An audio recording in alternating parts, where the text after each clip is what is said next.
इदं ते नातपस्काय नाभक्ताय कदाचन न चाशुश्रूषवे वाच्यं न च मां योऽभ्यसूयते। इदं ते न अतपस्काय न अभक्ताय कदाचन न च अशुश्रूषवे वाच्यं न च मां यः अभ्यसूयति। इदं ते नातपस्काय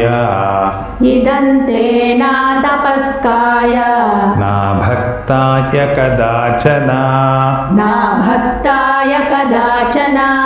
न चाशुश्रूषवे वाच्यं न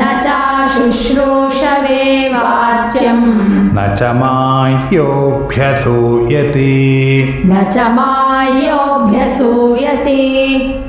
इदं ते नातपस्काय नाभक्ताय कदाचन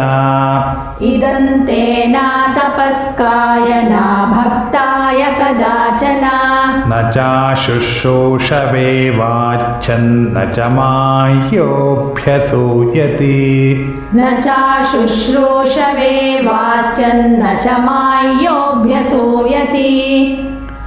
इदं ते नातपस्काय नाभक्ताय कदाचन न चाशुश्रूषवे वाच्यं न च मायोऽभ्यसूयति।